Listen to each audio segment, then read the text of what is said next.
대표적인 저희 클라이언트들이 예를 들면 대형 시공사 중에 현대건설, GS건설, 대우건설, 삼성물산, 롯데건설 등 이런 개발 업체들과 많은 업무와 자문 그리고 소송을 진행하면서 그들이 갖고 있는 기본적인 영업 구조와 계약의 약점들을 그 누구보다 깊이 이해하게 됐습니다. 그런데 외부 변호사의 시선으로만 보는 데는 분명한 한계가 있다고 느꼈습니다. 어떻게 하면 지역주택조합의 A부터 Z까지 다 할 수 있지? 그래서 저는 직접 지역주택조합에 가입하기로 했습니다.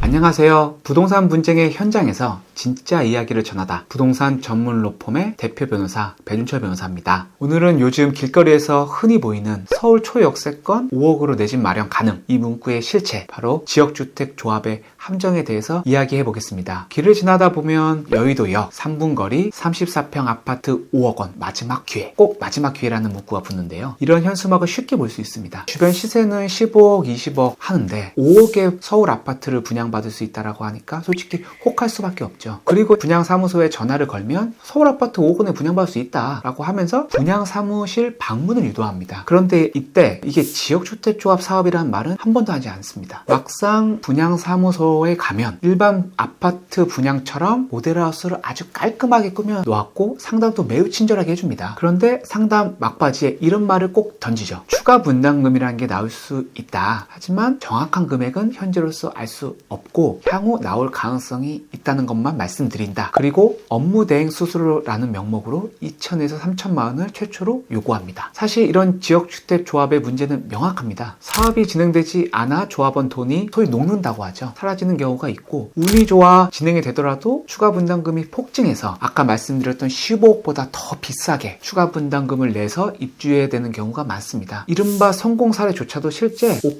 10%도 채 되지 않습니다. 저는 부동산 변호사로서 특히 부동산 개발 사업과 정비 사업 그리고 지역주택조합 사업을 많이 다뤄왔습니다. 대표적인 저희 클라이언트들이 예를 들면 대형 시공사 중에 현대건설, GS건설, 대우건설, 삼성물산, 롯데건설 등 이런 개발 업체들과 많은 업무와 자문 그리고 소송을 진행하면서 그들이 갖고 있는 기본적인 영업 구조와 계약의 약점들을 그 누구보다 깊이 이해하게 됐습니다. 그런데 외부 변호사의 시선으로만 보는 데는 분명한 한계가 있다고 느꼈습니다. 어떻게 하면 지역주택조합의 A부터 Z까지 다 할 수 있지? 그래서 저는 직접 지역주택조합에 가입하기로 했습니다. 실제 제가 지금 현재 2개의 지역주택조합 조합원으로 가입되어 있고요. 한 사건은 전형적인 케이스인 사업이 중단돼서 실패한 케이스였고 다른 한 케이스는 지금 현재 너무 운이 좋게 성공적으로 진행돼서 내년 2월에 준공을 앞두고 있습니다. 현재 저는 그 조합의 고문 변호사로서 또 활동하고 있습니다. 저는 어떻게 보면 이 지역주택조합 조합원으로서의 실패한 케이스, 성공한 케이스를 모두 경험함으로써 지역주택조합의 내부 구조와 문제의 발생 메커니즘 그리고 해결 전략까지 실제 조합원, 내부자의 시선으로 명확하게 파악할 수 있었습니다. 그럼 여기서 제가 맡았던 2가지 사건을 통해 지역주택조합 사업의 폐해를 좀 더 명확히 말씀드리도록 하겠습니다. 일단 첫 번째 사건입니다. 지역주택조합 업무대행사 측에서 조합원들한테 이렇게 말을 했습니다. 추가 분담금이 없다. 근데 저희 의뢰인은 그 대화를 녹음해 두셨습니다. 이게 계약서라든지 그런 거에는 없었지만 실제 상담을 하면서 추가 분담금이 없다고 명확히 말한 케이스였습니다. 저희는 이를 근거로 법원에 사기 취소와 착오 취소를 함께 주장했고 결국 법원은 이는 중요 부분의 착오다. 따라서 취소가 인정된다라고 인정을 해서 결국 저희 의뢰인 조합원은 자신이 납부한 금액을 전액 환불받을 수 있었습니다. 그리고 두 번째 사건입니다. 이 조합 같은 경우에는 가입 당시에 특이하게 환불 보장 약정이 있었습니다. 그리고 동호수도 확정적으로 지정을 해줬고 공급계약서, 조합원 가입계약서라고 하죠. 가입계약서에도 몇 동 몇 호라고 명확히 그 조합원이 받을 수 있는 아파트에 대해서 명시되어 있었습니다. 그럼에도 불구하고 이 지역주택조합은 실제 사업계획 승인 과정에서 동호수가 변경되었고 실제 환불도 거절했습니다. 법원은 이에 대해서 이렇게 판단했습니다. 이러한 환불 보장 약정은 총회 결의 없이 체결된 무효의 약정이기 때문에 효력은 없다. 다만 환불 보장 약정을 한 것 그리고 좋은 호수와 동을 지정해 준 거는 이거는 사실상 허위 광고에 준한 것으로 봐야 된다. 따라서 기망에 의한 취소가 가능하다라고 했습니다. 이에 따라 저희 의뢰인은 조합으로부터 자신이 납부한 모든 분담금을 반환받을 수 있었습니다. 그럼 이제 지역주택조합의 피해를 막기 위한 핵심적인 포인트를 다시 한번 정리해 드릴게요. 일단 첫 번째로 예방 단계입니다. 해당 사업이 지역주택조합인지 아닌지 반드시 먼저 확인하셔야 됩니다. 그리고 토지 확보율이 굉장히 지역주택조합에서는 중요하기 때문에 등기부 등본을 통해 토지 확보율을 반드시 확인하셔야 됩니다. 그리고 지금까지 확정된 추가 분담금 내역도 요청하셔서 반드시 현재까지 발생한 추가 분담금이라도 확인하셔야 됩니다. 이게 예방 단계의 가장 중요한 포인트고, 더 중요한 포인트가 있습니다. 뭐냐면 앞에 그런 대화 내역, 통화 내역들을 반드시 녹음해 두셔야 된다는 겁니다. 다음은 계약 단계입니다. 만약에 지주택에서 환불보장 약정을 했다면 총회결의로 승인된 사항인지 반드시 확인하셔야 됩니다. 그리고 만약에 추가 분담금이 없다라고 말했다면 그 내용을 반드시 계약서에 명시하셔야 됩니다. 마지막으로는 해결 단계입니다. 사실 여기까지 오면 안 되는데 이미 문제가 생겼다면 해결할 방법이